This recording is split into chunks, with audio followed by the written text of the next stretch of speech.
Hello dear viewers. आज मैं आपके साथ शेयर करने लगा हूँ कि एक ऐसे को लिखते कैसे, हाउ टू राइट एन ऐसे। ऐसे राइटिंग एक स्किल है और डिफरेंट टाइप्स के एग्ज़ाम में ये पूछा जाता है, तो इस लिहाज से ये बहुत ही इम्पोर्टेंट टॉपिक है, इसलिए ज़रा गौर से समझिएगा ताकि लिखना आसान हो जाए। सबसे पहले ये कि ऐसे होता क्या है।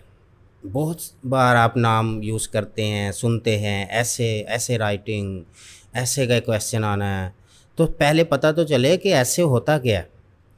तो देखते हैं सबसे पहले।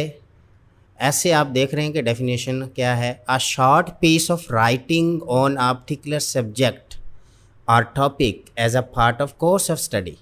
मतलब आपके कुछ स्टडी का कोर्स है, उसके पार्ट के तौर पर, उसके सिलेबस में कोर्स के एक क्वेश्चन के तौर पर आपसे किसी भी सब्जेक्ट या किसी भी टॉपिक के ऊपर कोई शॉर्ट पीस कोई लिखना पड़ जाता है और शॉर्टली आपको बताना पड़ जाता है। तो इसके डिफरेंट पॉइंट्स हैं। जैसे सबसे पहले आउटलाइन है।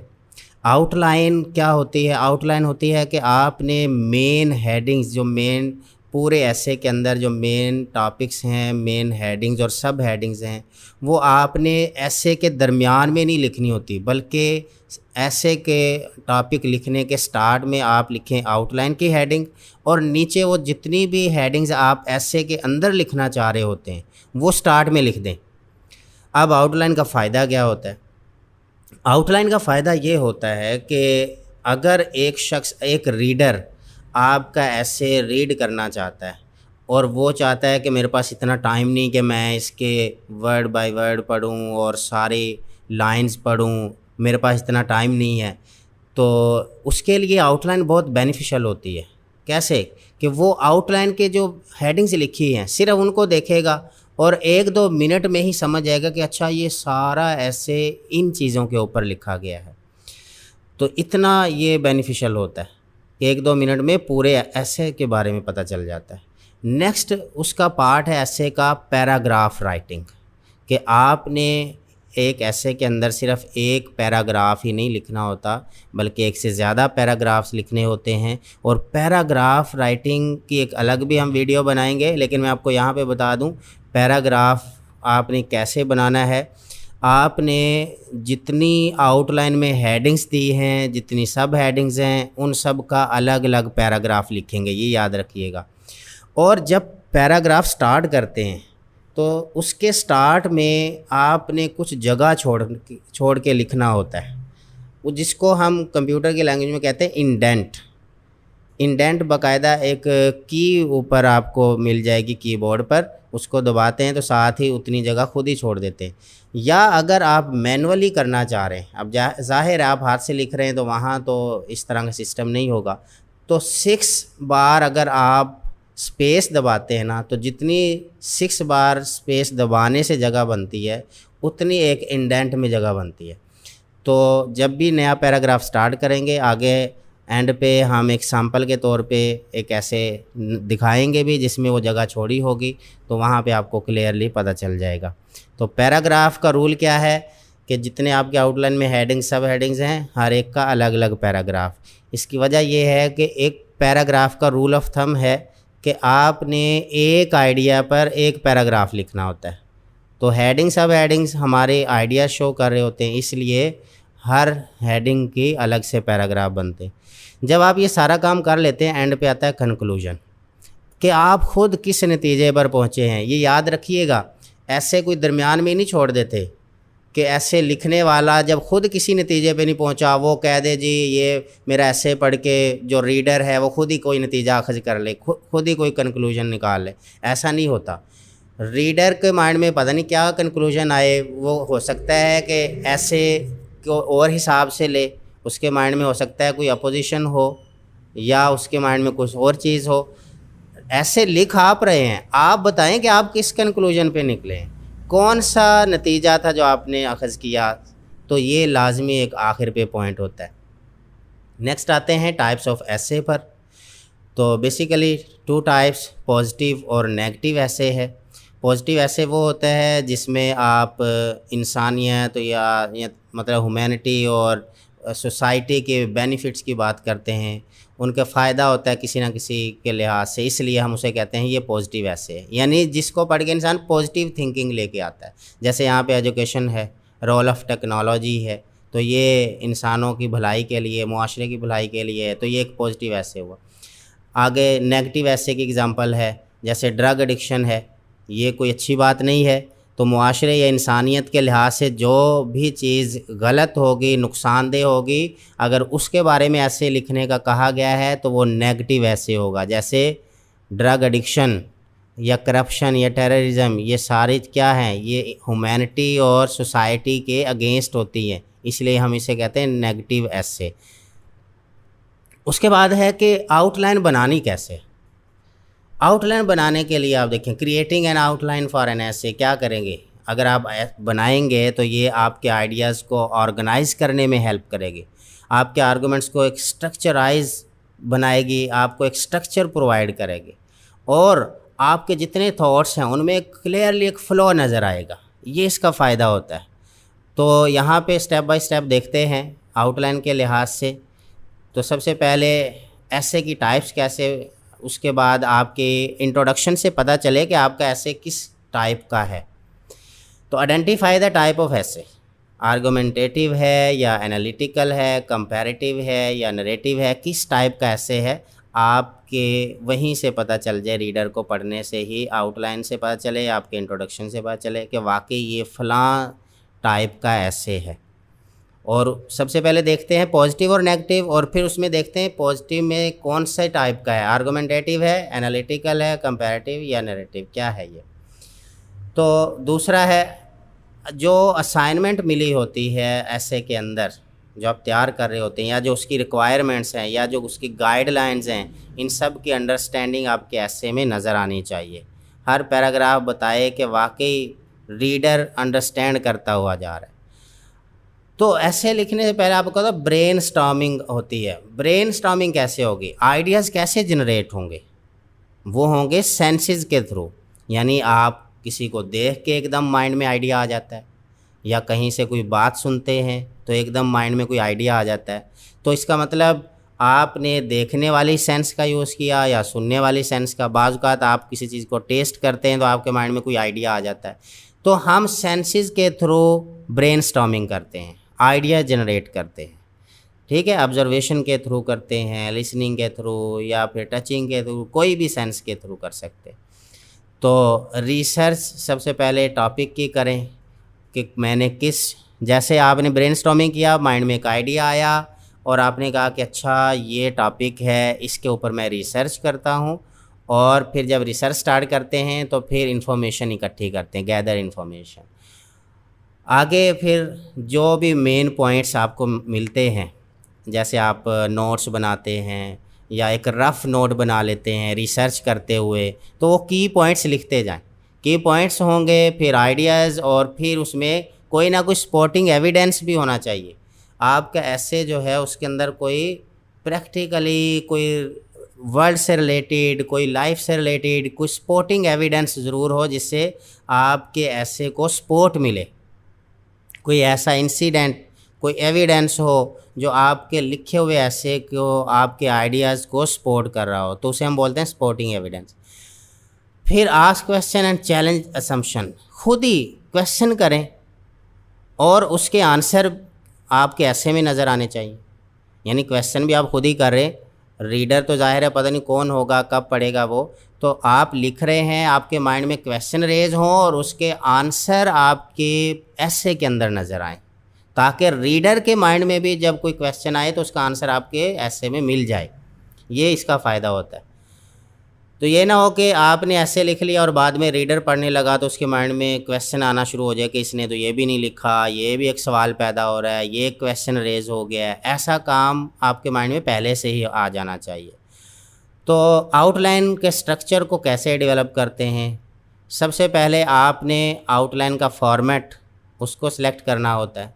जैसे अल्फ़ान्यूमेरिक होता है, यानी नंबर्स के साथ और अल्फ़ाबेट दोनों के साथ हम यूज़ कर लेते हैं। उसके बाद सब हेडिंग्स में जब आप जाते हैं तो डेसिमल का यूज़ कर रहे होते हैं पॉइंट में। जैसे मेन हेडिंग है आपकी 1, मेन हेडिंग वो है। अब उस एक हेडिंग के अंदर अगर दो और हेडिंग्स हैं जिसको हम सब हेडिंग्स कहते हैं, तो आपने फिर 1.1 वो लिखना है। अगर दूसरी हेडिंग आ रही है तो उसमें लिख दें 1.2, अगर तीसरी सब हेडिंग आ रही है तो उसमें लिख दें 1.3। अब एक और चीज़, फॉर एग्ज़ाम्पल आपने मेन हेडिंग दी, उसका नंबर था 1 और उसके आगे उसकी सब हेडिंग भी थी, तो पहली सब हेडिंग में आ गया 1.1। अब जो सेकंड जो सब हेडिंग है आगे मज़ीद उसकी भी कोई आप हेडिंग देना चाह रहे हैं, तो फिर आप लिखेंगे 1.1.1, यानी उसके आगे लिखेंगे डेसिमल में, ये इसका मतलब है। और उसके बाद माइंड मैपिंग हो गई। उसके बाद ऐसे को डिवाइड करना है तो किस में, इंट्रोडक्शन में, बॉडी पैराग्राफ्स में और कंक्लूजन में करना होता है। अब आउटलाइन को देखें।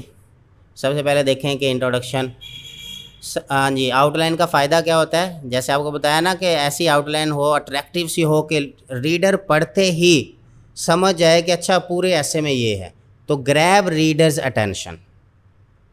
उसके बाद बैकग्राउंड इन्फॉर्मेशन, उस जो भी आप ऐसे के अंदर इन्फॉर्मेशन देना चाह रहे हैं उसके बैकग्राउंड में क्या चीज़ है वो आपकी हेडिंग में, आउटलाइन में नज़र आनी चाहिए।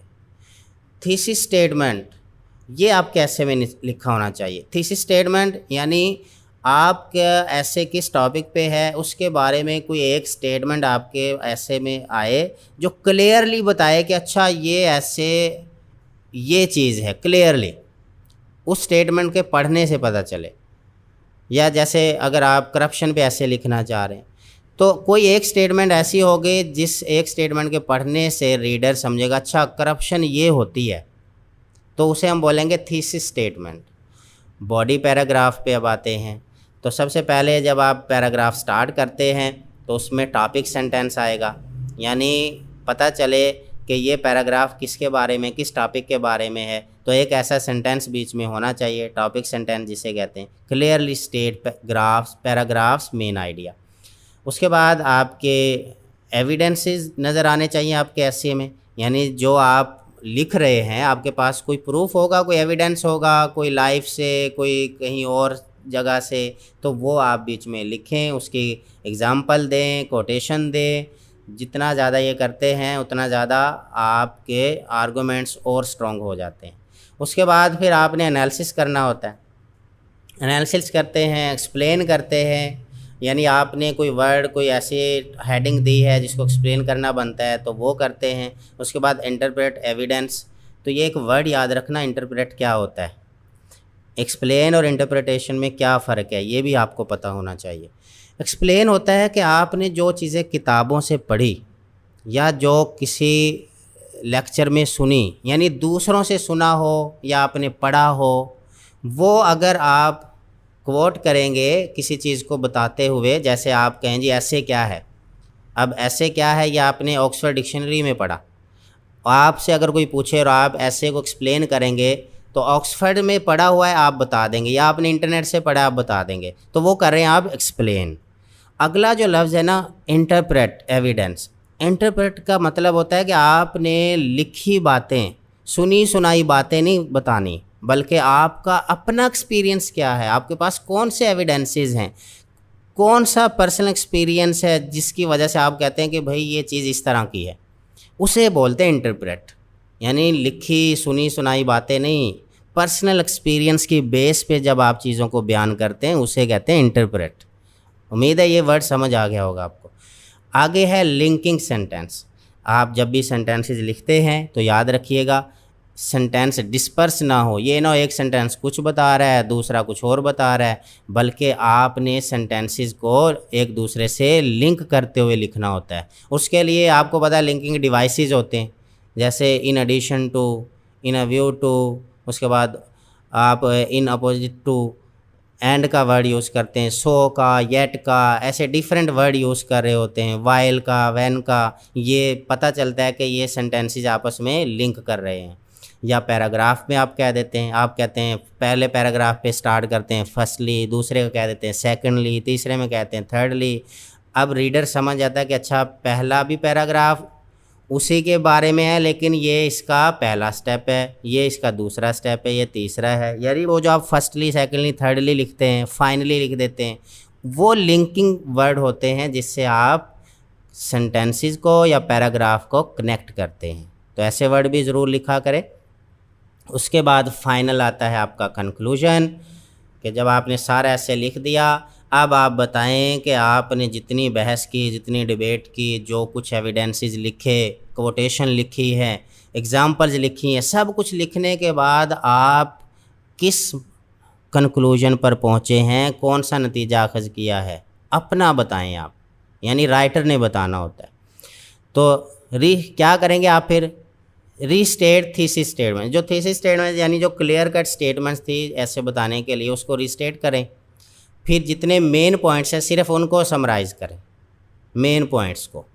और फिर फाइनली आप अपना एक थॉट, अपनी थिंकिंग, वो आप उसको टच दे रहे होते हैं और उस पर आप एक्ट कर रहे होते हैं, एक्शन लेते हैं। तो यहाँ पर आप देख रहे हैं कि एग्ज़ाम्पल ऑफ आउटलाइन, जैसे यहाँ पे हम एग्ज़ाम्पल लेते हैं, the impact of climate change, उसके बाद उसका बैकग्राउंड, राइजिंग ग्लोबल टेम्परेचर्स, फिर thesis statement, human activities contribute significantly to climate change.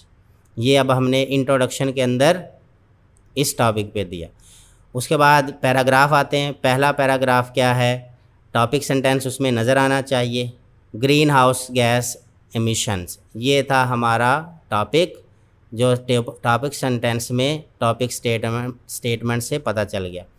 Evidence क्या है? आप एविडेंस दें जी कि डाटा लिया गया था कार्बन डाइऑक्साइड पर एमिशन, वहाँ से मैंने ये देखा है, वो एविडेंस है आपके पास।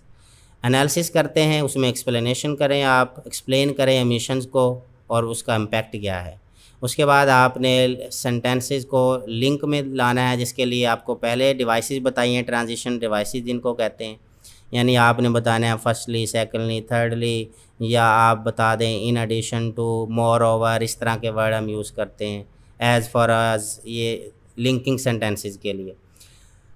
फिर दूसरा पैराग्राफ स्टार्ट करते हैं, उसमें फिर उस पैराग्राफ का टॉपिक सेंटेंस।